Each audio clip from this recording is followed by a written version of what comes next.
ഭരണപ്രതിപക്ഷമില്ലാതെ ഇപ്പോൾ മുഖ്യമന്ത്രി എന്നെ 2-3 തവണ വിളിച്ച് വിവരം അന്വേഷിക്കുന്നുണ്ട്. മുനീർ സാഹിബിന് ഒരു ആഫിയത്തോടു കൂടിയുള്ള ദീർഘായുസ് കിട്ടണമെന്ന് പ്രാർത്ഥിക്കാത്തവരായ കേരളത്തിൽ ആരും അന്നത്തെ 3-4 ദിവസം ഉണ്ടാവില്ല ഉറപ്പായിട്ടും. ഞാൻ ബോധരഹിതനായി തല നിലത്തിടിച്ച് കിടക്കുകയാണ്. നെറ്റിയൊക്കെ മുഴച്ചിട്ടുണ്ട്. തിരക്കുകളാണ്. എനിക്ക് തോന്നുന്നു 25-ാമത്തെ വയസ്സിൽ വാർഡ് കൗൺസിലറാവുന്ന സമയത്ത് മുതൽ ആൾക്കൂട്ടവും തിരക്കും ഒക്കെയാണ്. ആ തിരക്കുകളില്ലാതെ പറ്റില്ല എന്നുള്ളൊരു ഇച്ഛാശക്തി ഉണ്ട് ഉള്ളിൽ. തിരിച്ചു വരവിന് അത് വലിയ പ്രേരകമായിരിക്കാണില്ലേ. 1-2 സ്റ്റാഫുകൾ വന്നു. അതിൽ അരുൺ എന്ന് പറഞ്ഞൊരു പയ്യനുണ്ട്. അവന് ഏതാനും ദിവസങ്ങൾക്ക് മുമ്പാണ് CPR കൊടുക്കുന്നത് പഠിച്ചിട്ടുണ്ട്. അപ്പോൾ പൾസ് എൻ്റെ അത് നോക്കുമ്പോൾ പൾസില്ല. അപ്പം യഥാർത്ഥത്തിൽ കാർഡിയാക് അറസ്റ്റാണ്. മാത്രമല്ല ഈ പറയുന്ന ഒരു ഇതിനുള്ളൊരു ഇച്ഛാശക്തി ഉണ്ടല്ലോ. തിരിച്ചു വരവിന് ഇപ്പോൾ ആരോഗ്യത്തെക്കാൾ പ്രധാനപ്പെട്ടത് മനസ്സിൻ്റെ ഒരു ബലമാണ്. ആ മൊമെൻറ്റിൽ ഞാൻ കാണുന്നത് ഡോക്ടർ വേണു എന്ന് പറയുന്ന അവിടുത്തെ എമർജൻസി മെഡിസിൻ്റെ ഹെഡാണ്. അവൻ്റെ ക്ലാസ്മേറ്റുമാണ്. പിന്നെ നമ്മൾ രാഷ്ട്രീയം പറയാം, പക്ഷേ വ്യക്തിപരമായ രാഷ്ട്രീയത്തിലേക്കൊക്കെ അങ്ങനെ പോകേണ്ടതുണ്ടോ എന്നൊക്കെ ഉള്ളൊരു മനോഗതിയിലേക്ക് ഞാൻ വരികയാണ്. എനിക്ക് തോന്നുന്നു ഹോസ്പിറ്റലിലേക്ക് അന്ന് കോഴിക്കോട് മാത്രമല്ല കേരളത്തിൻ്റെ പല ഭാഗത്തു നിന്ന് വ്യത്യസ്ത രാഷ്ട്രീയ പാർട്ടിയിലെ നേതാക്കന്മാർ മുഴുവൻ ഹോസ്പിറ്റലിലേക്ക് വന്നു. ആ സമയത്ത് ജാതി മത വ്യത്യാസമില്ലാതെ കേരളത്തിനകത്തും പുറത്തും ധാരാളം പ്രാർത്ഥനകൾ നടന്നു എന്നുള്ളതാണ്. കൊടുവള്ളിയിൽ തന്നെ തുടർന്നുണ്ടാവും. EP ജയരാജൻ്റെ ആത്മകഥ വാങ്ങി. ഞാൻ ഒരിക്കലും ഒരാളെ ശത്രുവായി കണ്ടിട്ടില്ല. മുസ്ലിം ലീഗ് നേതാവ് ഡോക്ടർ MK മുനീറാണ് എനിക്കൊപ്പം ഉള്ളത്. മുനീർ നമസ്കാരം. ഞാനൊരു ഇൻ്റർവ്യൂ എടുക്കാനല്ല, ഒന്ന് കുറച്ചു നേരം വർത്തമാനം പറഞ്ഞിരിക്കാന്ന് വിചാരിച്ചിട്ടാണ്. നമ്മൾ വലിയ ആൾക്കൂട്ടവും ബഹളവും ഒക്കെ ആയിട്ട് ഇങ്ങനെ ഇരിക്കുന്ന ഒരാൾ കുറച്ചു കാലം റെസ്റ്റ് എടുക്കേണ്ടി വന്നല്ലോ. ആ റെസ്റ്റിംഗ് ടൈം എങ്ങനെയാണ് ശരിക്കും ഫീൽ ചെയ്തത്? ഒരു റെസ്റ്റിംഗ് ടൈം എന്ന നിലയ്ക്ക് കുറേ ദിവസങ്ങൾ എൻ്റെ ഓർമ്മയിലില്ല.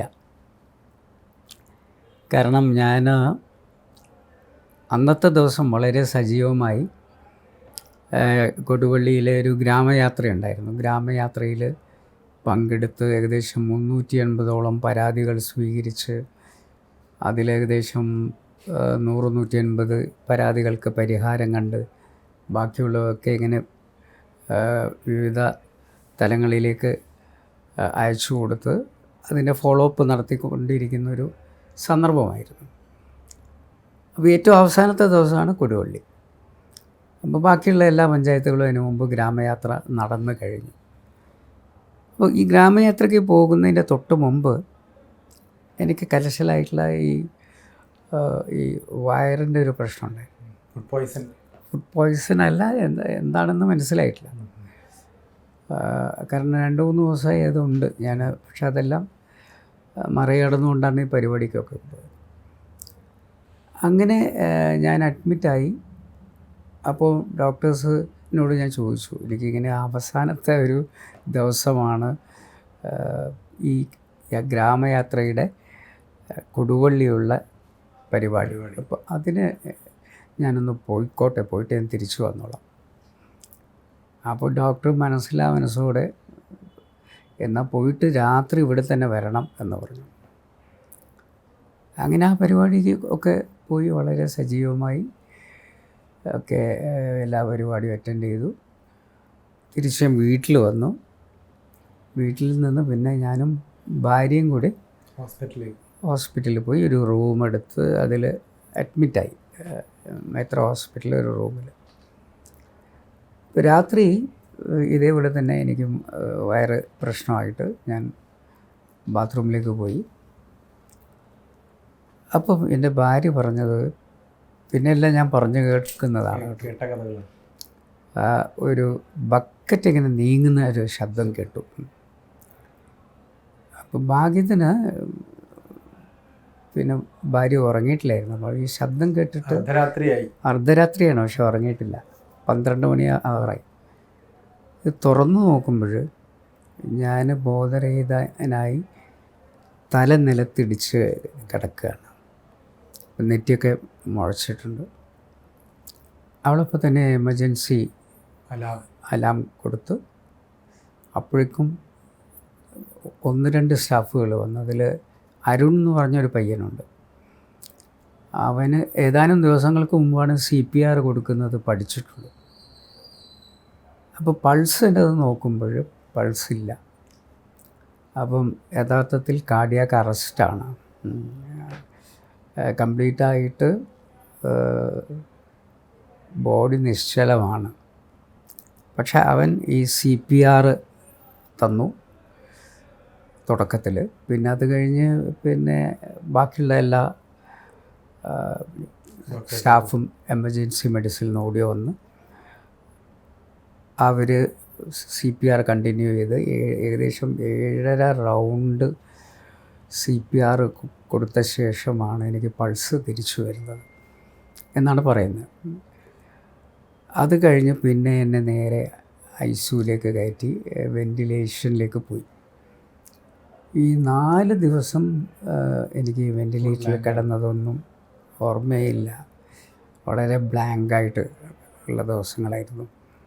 പിന്നെ പതുക്കെ അപ്പം ഡോക്ടറും പറഞ്ഞു എഴുന്നേറ്റ് കഴിഞ്ഞാലേ പറയാൻ പറ്റൂ ബ്രെയിനിൽ എന്തെങ്കിലും സംഭവിച്ചിട്ടുണ്ടോ. കാരണം ഈ ഹൈപ്പോക്സിയ വന്നു കഴിഞ്ഞാൽ ഈ ബ്രെയിനിലേക്ക് ആവശ്യമുള്ള ഓക്സിജൻ കയറിയിട്ടില്ലെങ്കിൽ ഒന്നുകിൽ ബ്രെയിൻ ഡാമേജ് വരും, അല്ലെങ്കിൽ സംസാരത്തിന് എന്തെങ്കിലും പ്രശ്നം വരും എന്നൊക്കെ ഉള്ളത് അവരിങ്ങനെ പരസ്പരം പറയുന്നുണ്ട് എന്നാണ് കേട്ടത്. പക്ഷേ 5-ാമത്തെ ദിവസം അവരിങ്ങനെ ട്രക്യോസ്റ്റമി ചെയ്യാൻ തീരുമാനിച്ചു. അതായത് ഇവിടെ ഒരു ദ്വാരം ഇടാൻ വേണ്ടി തീരുമാനിച്ച് നിൽക്കുമ്പോഴാണ് ഞാൻ എഴുന്നേൽക്കുന്നത്. അപ്പോൾ എഴുന്നേറ്റപ്പോൾ ആ മൊമെൻറ്റിൽ ഞാൻ കാണുന്നത് ഡോക്ടർ വേണു എന്ന് പറയുന്ന അവിടുത്തെ എമർജൻസി മെഡിസിൻ്റെ ഹെഡാണ്. അവൻ്റെ ക്ലാസ്മേറ്റുമാണ്. അപ്പോൾ വേറെയും ഡോക്ടേഴ്സ് ഉണ്ട്. അപ്പം ഞാൻ വേണു എന്ന് വിളിക്കുകയും മറ്റുള്ളവർക്ക് ഞാൻ പരിചയപ്പെടുത്തി കൊടുത്തു. ഈ എമർജൻസി മെഡിസിൻ്റെ ഒരു ഫാദർ എന്ന് വിശേഷിപ്പിക്കാൻ പറ്റുന്ന ഒരാളാണ് ഈ ഡോക്ടർ വേണു. ഡോക്ടർ വേണു എൻ്റെ ക്ലാസ്മേറ്റാണെന്നൊക്കെ പറഞ്ഞ് അപ്പോൾ അവർ ഡോക്ടേഴ്സ് പറഞ്ഞു, ഒന്ന് മൈൻഡിൽ പ്രശ്നമില്ല, മെമ്മറിക്ക് പ്രശ്നമില്ല, സംസാരത്തിനും പ്രശ്നമില്ല. അപ്പം അതൊരു മിറക്കിളാണ്. നമുക്ക് അങ്ങനെ ഒരു തിരിച്ചു വരവ്, അതേപോലെ തിരിച്ചു വരിക എന്ന് പറയുന്നത് അസംഭവ്യമായിട്ടുള്ള കാര്യമാണ്. പക്ഷേ എന്തോ പ്രാർത്ഥനകൾ കൊണ്ട് അങ്ങനെ ആയതാണ്. സത്യത്തിൽ ഞാനിന്നും വിശ്വസിക്കുന്നു ആ സമയത്ത് ജാതി മത വ്യത്യാസമില്ലാതെ കേരളത്തിനകത്തും പുറത്തും ധാരാളം പ്രാർത്ഥനകൾ നടന്നു എന്നുള്ളതാണ്. അതെല്ലാ മതപണ്ഡിതന്മാരും, അത് ക്രിസ്തീയ പിതാക്കന്മാരാവട്ടെ, മുസ്ലിം പണ്ഡിതന്മാരാകട്ടെ, ഹിന്ദു നേതാക്കന്മാരാവട്ടെ, അവരെല്ലാം ഒരേ സ്വരത്തിൽ പ്രാർത്ഥിച്ചു എന്നുള്ളതാണ് ഞാൻ ഈ തിരിച്ചു വരവിനെ എൻ്റെ 2ാം ജന്മമായി കാണുന്നത്. അക്ഷരാർത്ഥത്തിൽ. കാരണം മുനി സാഹിബിന് ഒരു എന്താ പറയുക ആഫിയത്തോടു കൂടിയുള്ള ദീർഘായുസ് കിട്ടണമെന്ന് പ്രാർത്ഥിക്കാത്തവരായ കേരളത്തിൽ ആരും അന്നത്തെ 3-4 ദിവസം ഉണ്ടാവില്ല ഉറപ്പായിട്ടും. അതാണ് ഞാൻ എന്നെ എത്രയും ആളുകൾ ചേർത്ത് വെച്ചിരുന്നു എന്നുള്ളത് അപ്പോഴാണ് സത്യത്തിൽ ഞാനും, നമുക്കതൊന്നും മനസ്സിലാവാനുള്ള വേറെ സാഹചര്യങ്ങളില്ലല്ലോ. ഇതാണ്. അപ്പോൾ ഇപ്പം ഞാൻ രാഘവേട്ടനോട് ചോദിച്ചപ്പോൾ രാഘവേട്ടനും ഭാര്യയും ഗുരുവായൂരിൽ പോയി എനിക്ക് വേണ്ടി പ്രാർത്ഥിച്ചു മടങ്ങിയതാണ്. അങ്ങനെ ധാരാളം ആളുകൾ, തിരുവനന്തപുരത്തൊരു ഗോപാലകൃഷ്ണൻ എന്ന് പറയുന്ന ആൾ, പിന്നെ അതേപോലെ തന്നെ എനിക്ക് പരിചയമുള്ള ധാരാളം ആളുകൾ, ബെന്നി ജോസഫ് എന്ന് പറഞ്ഞിട്ട് എറണാകുളത്തുള്ള, ഇവരെല്ലാം പ്രാർത്ഥന നിരതരായി നിന്നിരുന്നു എന്നുള്ളതാണ്. പിന്നെ പതുക്കെ എൻ്റെ എല്ലാ സിസ്റ്റവും നോർമലായി തുടങ്ങി. റീനൽ ഇഷ്യൂ ഉണ്ടായിരുന്നു. അത് ക്രിയാറ്റിനൊക്കെ 1.7 വന്നു. പൊട്ടാസ്യം കുറഞ്ഞതാണ് ഇതിൻ്റെ എല്ലാ പ്രശ്നവും. കാരണം നമ്മളിൽ നിന്ന് ഈ ഡയേറിയ ഉണ്ടാകുമ്പോൾ പൊട്ടാസ്യം പുറത്തേക്ക് പോയി പോകും. അപ്പോൾ പൊട്ടാസ്യം 2 എത്തിയപ്പോഴാണ് എനിക്ക് ഈ ഒരു ഇഷ്യൂ വന്നത്. പിന്നെ പൊട്ടാസ്യം ഒരു IV ആയിട്ട് തന്നു. അങ്ങനെ പൊട്ടാസ്യം അവിടുന്ന് ഞാൻ ഇറങ്ങുമ്പോൾ 3.8 പിന്നെ അത് 4.5 വരെ പൊട്ടാസ്യം എത്തി. ഇപ്പം എൻ്റെ എല്ലാ സിസ്റ്റവും നോർമലാണ്. പിന്നെ കുറേ ദിവസം കിടന്നു പോയി എന്നുള്ളത് കൊണ്ട് എന്നെ മസിൽ സ്ട്രെങ്തനിങ്ങിന് വേണ്ടി അവരവിടെ നിന്ന് വന്ന് ഫിസിയോതെറാപ്പി ചെയ്തുകൊണ്ടിരിക്കുകയാണ്. അപ്പോൾ ഇപ്പോൾ കുറച്ചൊക്കെ നടക്കാൻ പറ്റും. കഴിഞ്ഞ ദിവസമൊക്കെ വളരെ ആക്റ്റീവായ പ്രസംഗം കേട്ടു. പൂർവാധികം ഭംഗിയോടുകൂടി. ഡോക്ടർ, നമ്മൾ ആ കണ്ണ് തുറന്നപ്പം വേണു ഡോക്ടറെ കണ്ടു, ക്ലാസ്മേറ്റാന്ന് പറഞ്ഞു. എനിക്ക് തോന്നുന്നു ഹോസ്പിറ്റലിലേക്ക് അന്ന് കോഴിക്കോട് മാത്രമല്ല കേരളത്തിന്റെ പല ഭാഗത്തു നിന്ന് വ്യത്യസ്ത രാഷ്ട്രീയ പാർട്ടിയിലെ നേതാക്കന്മാർ മുഴുവൻ ആ ഹോസ്പിറ്റലിലേക്ക് വന്നു. അതെ, ആ ഒരു എന്താ പറയാ, ഭയങ്കരമായ ബന്ധങ്ങളാണല്ലോ ശരിക്കും പറഞ്ഞാൽ നമ്മൾ രാഷ്ട്രീയത്തിന്. അത് രാഷ്ട്രീയത്തിനപ്പുറം അതിൽ ഭരണപ്രതിപക്ഷമില്ലാതെ ഇപ്പം മുഖ്യമന്ത്രി എന്നെ 2-3 തവണ വിളിച്ച് വിവരം അന്വേഷിക്കുന്നുണ്ട്. ഞാൻ പിന്നെ ICUലാണ്. അപ്പം എൻ്റെ കുടുംബാംഗങ്ങളെ വിളിച്ചിട്ട് വിവരം അന്വേഷിക്കുന്നുണ്ട് പ്രതിപക്ഷ നേതാവ്. അങ്ങനെ ഒരുവിധം എല്ലാ രാഷ്ട്രീയ നേതാക്കന്മാരും, അത് BJPയുടെ നേതാക്കന്മാരടക്കം, അവിടെ രാഷ്ട്രീയത്തിനപ്പുറം നമ്മൾ ഈ രാഷ്ട്രീയമൊക്കെ പറയുന്നുണ്ടെങ്കിലും അവർ അതിനപ്പുറം ഒരു മനുഷ്യനായി എന്നെ പരിഗണിച്ചു എന്ന് പറയുന്നതാണ് എനിക്ക് ഇതിൽ നിന്നും തിരിച്ചറിയാൻ പറ്റിയ ഏക പാഠം. അതൊരു വലിയ പാഠമാണ്. പിന്നെ തീർച്ചയായിട്ടും. കാരണം നമ്മൾ അതിനുശേഷം ഞാൻ ആലോചിച്ചു, പിന്നെ നമ്മൾ രാഷ്ട്രീയം പറയാം, പക്ഷേ വ്യക്തിപരമായ രാഷ്ട്രീയത്തിലേക്കൊക്കെ അങ്ങനെ പോകേണ്ടതുണ്ടോ എന്നൊക്കെ ഉള്ളൊരു മനോഗതിയിലേക്ക് ഞാൻ വരികയാണ്. വ്യക്തിപരമായി നമ്മൾ ആളുകളെ അവർ തെറ്റായി ചെയ്യുന്ന രാഷ്ട്രീയത്തെ നമുക്ക് എതിർക്കാം, പക്ഷേ ആ വ്യക്തിയെ തേജോവധം ചെയ്യുന്ന രീതിയിലേക്ക് നമ്മളൊരിക്കലും പോകാൻ പാടില്ല എന്ന് പറയുന്നൊരു രാഷ്ട്രീയ സത്യം. ഇപ്പോൾ മുൻസാഹിബ്, നമ്മളിരിക്കുന്നതിൻ്റെ കുറേ പുസ്തകങ്ങൾക്കിടയിലാണ്. മനുഷ്യനെ നവീകരിക്കുന്നത് പുസ്തകങ്ങൾക്ക് വലിയ പങ്കുണ്ട്. വായന എനിക്ക് തോന്നുന്നു എല്ലാ ദിവസവും രാത്രി വായിച്ചിട്ടേ ഉറങ്ങാറുള്ളൂ.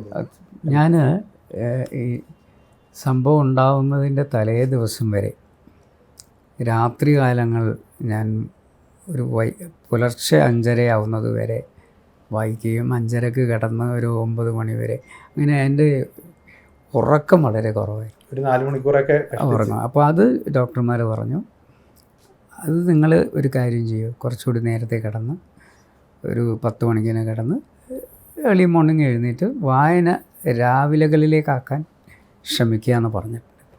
പക്ഷേ ഇത് കഴിഞ്ഞ ശേഷം ഞാൻ പിന്നെ കുറച്ച് ദിവസം എനിക്ക് വാർത്തകൾ കാണുന്നതിനോ പത്രം വായിക്കുന്നതിനോ പുസ്തകം തുറക്കുന്നതിനോ ഒന്നുമുള്ള ഒരു താല്പര്യമില്ലാത്ത മാതിരി ഇങ്ങനെ വന്നു. ഇപ്പോൾ പതുക്കെ ഞാൻ വീണ്ടും, ഇപ്പോൾ ഇന്നലെ ഞാൻ മാതൃഭൂമിയിൽ പോയി. അപ്പോൾ മാതൃഭൂമിയിൽ പോയിട്ട് ഞാൻ കുറേ ബുക്സ് അവിടെ നിന്ന് വാങ്ങി, പുതിയ ബുക്കുകളൊക്കെ വാങ്ങി. EP ജയരാജൻ്റെ ആത്മകഥ വാങ്ങി. അങ്ങനെ പതുക്കെ ഒരു വായനയിലേക്ക് വീണ്ടും തിരിച്ചു വന്നുകൊണ്ടിരിക്കുകയാണ്. വായനയുടെ നമ്മളെ ചിന്തകളൊക്കെ വിശാലമാക്കുന്ന വായനയാണ്. അതുപോലെ അനുഭവം അതുപോലെ വളരെ പ്രധാനപ്പെട്ടതാണല്ലോ. ഈ ഒരു അനുഭവം ശരിക്കും പറഞ്ഞാൽ ജീവിതത്തിൽ തിരിച്ചു വരവാണല്ലോ. അത് നേരത്തെ പറഞ്ഞു കുറേ മാറിക്കൊണ്ടിരിക്കുകയാണ്. അതെ, ചിന്തകളിലൊക്കെ എന്തെങ്കിലും വലിയ മാറ്റം വരുത്തി? അല്ല, ഇത് നമ്മുടെ മനോഗതിയെ തന്നെ മാറ്റിമറിക്കുന്നതാണ് ഇത്തരം സന്ദർഭങ്ങൾ. അതായത് ഏകദേശം 4-5 ദിവസം ഞാൻ ഭൂമിയിൽ ഇല്ലല്ലോ. അപ്പോൾ ഒരു പുനർജന്മം പോലെയാണ് വീണ്ടും ഞാൻ ജീവിതത്തിലേക്ക് തിരിച്ചു വരുന്നത്. അപ്പോൾ അത് വലിയ കുറേ സത്യങ്ങൾ നമ്മളെ ഓർമ്മപ്പെടുത്തുന്നുണ്ട്. ഞാൻ പറഞ്ഞു, എന്നെ അങ്ങോട്ട് കൂട്ടിക്കൊണ്ടുപോയായിരുന്നു. പിന്നെ ഈ പ്രാർത്ഥനകളൊക്കെ കേട്ടപ്പം എന്നാ നീ നിനക്ക് കുറച്ചുകൂടി കാലം തന്നിരിക്കുന്നു എന്ന് പറഞ്ഞ പോലെ ഒരു ദൈവത്തിൻ്റെ അനുഗ്രഹമായി നീ ഇനിയുള്ള കാലമെങ്കിലും നീ കുറച്ചുകൂടി നന്മകൾ ചെയ്യാൻ ശ്രമിക്കൂ. അപ്പം നമ്മളിതുവരെ തിന്മകളൊന്നും ചെയ്തിട്ടില്ല, എല്ലാവരെയും സഹായിക്കാനേ ശ്രമിച്ചിട്ടുള്ളൂ.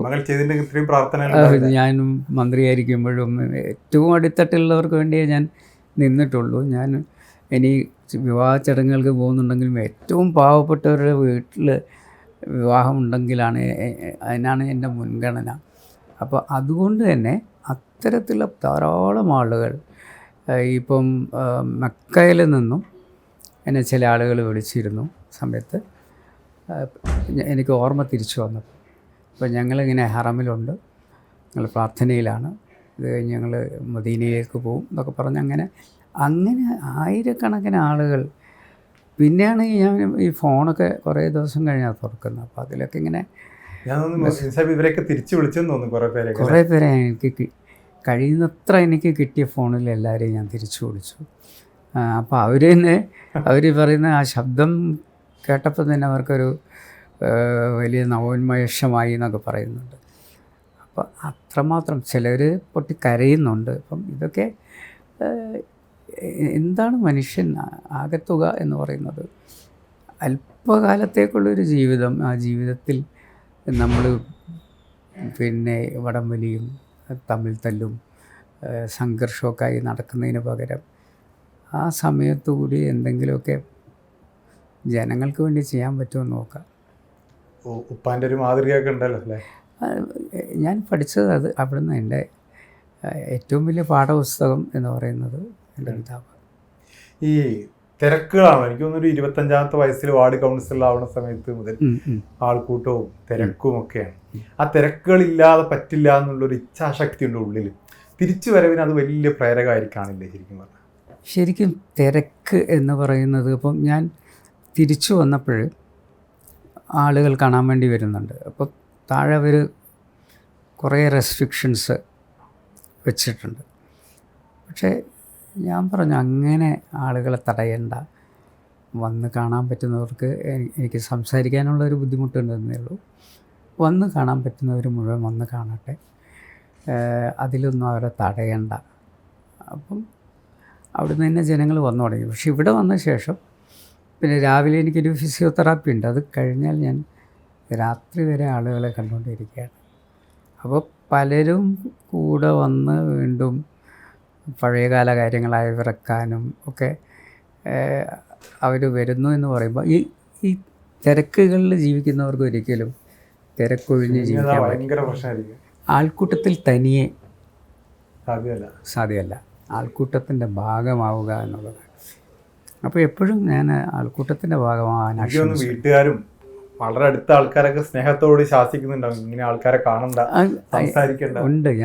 ഞാൻ പറഞ്ഞതെന്താ വെച്ചാൽ, നമ്മൾ രാഷ്ട്രീയം ഇനി വേണോ എന്നൊക്കെ ചോദിച്ചു, സജീവം വേണോ എന്ന്. ഞാൻ പറഞ്ഞു, ഒരു മത്സ്യത്തെ നമ്മൾ പുഴയിൽ നിന്നെടുത്ത് കരയിലേക്ക് ഇട്ട് കഴിഞ്ഞാൽ അത് അധികം ജീവിക്കില്ലല്ലോ, പടഞ്ഞ് ചത്തുപോകും.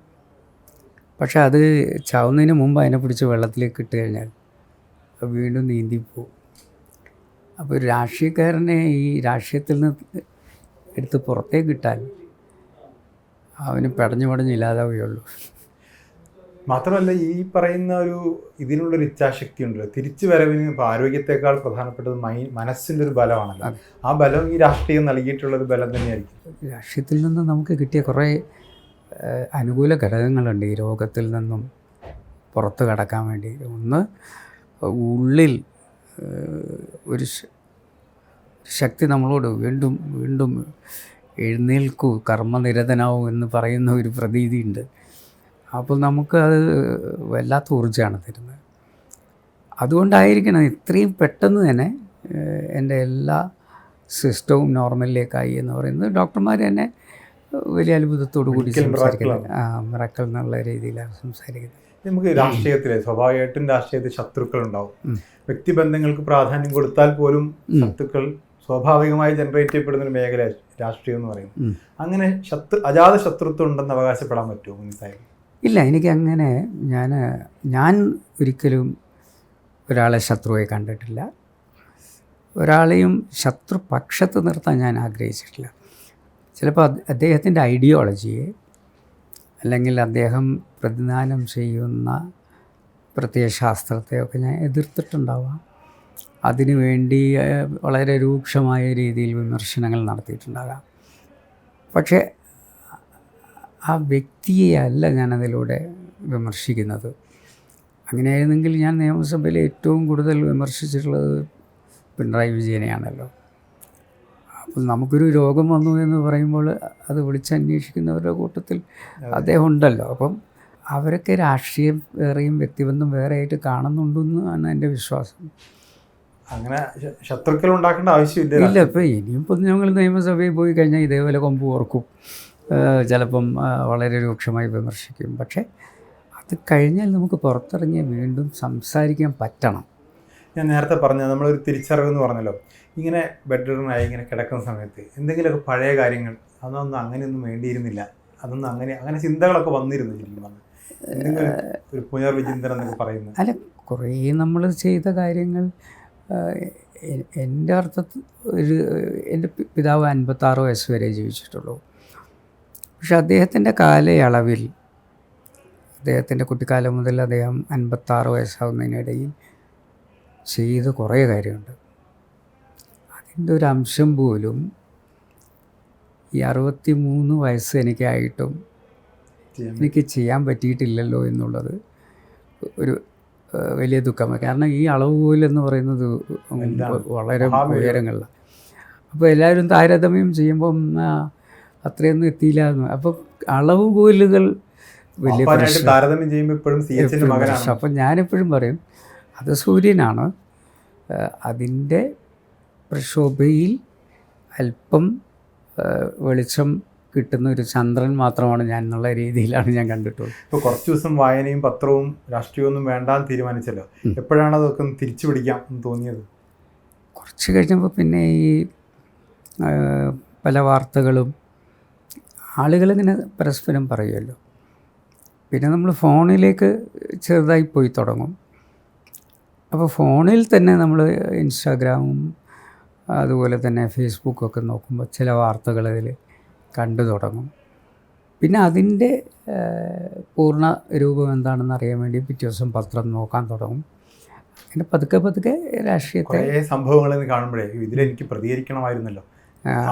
അല്ല, ഞാൻ കഴിയുന്നത്ര പ്രതികരിക്കാൻ ശ്രമിച്ചിട്ടുണ്ട്. പക്ഷേ വല്ലാത്തൊരു പ്രതികരണ പല മാധ്യമങ്ങളും വന്നിരുന്നു എൻ്റെ അടുത്ത്, എന്തെങ്കിലും സംസാരിക്കാനുണ്ടോ? ഞാൻ പറഞ്ഞു ആയിട്ടില്ല. അപ്പോൾ ആദ്യം സംസാരിക്കുന്നത് ഞാൻ റിപ്പോർട്ടറോട്, ഒന്നാമത് രാഷ്ട്രീയം പറയാനുള്ള സമയം ആയിട്ടില്ല. പക്ഷേ എൻ്റെ മണ്ഡലത്തിൽ പ്രധാനപ്പെട്ട ചില വിഷയങ്ങൾ വന്നപ്പോൾ ഞാൻ അതിൽ ഇടപെട്ടിട്ടുണ്ട്.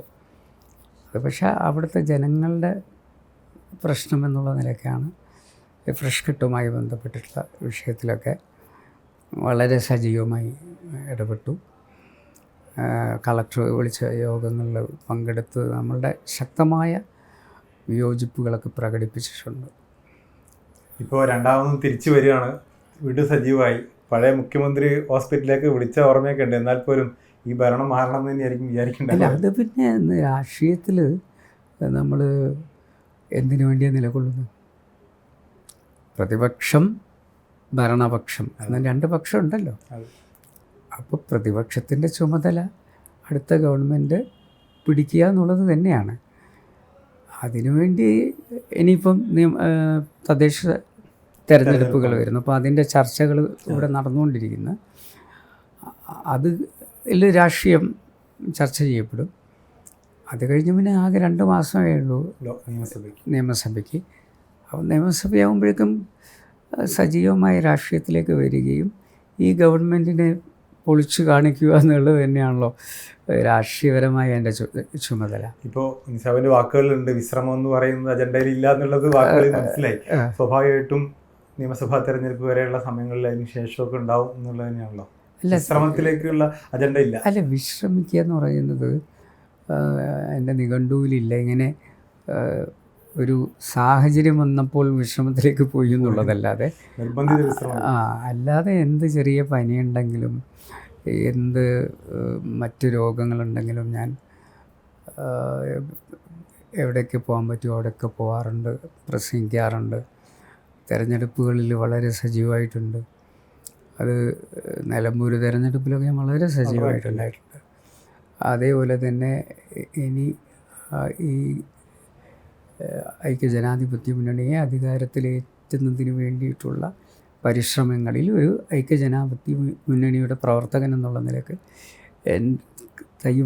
കൈയും പിന്നെ തലമുറയ്ക്ക് മുണ്ടുമുറുക്കി കൊടുത്ത് ഇറങ്ങുക തന്നെ.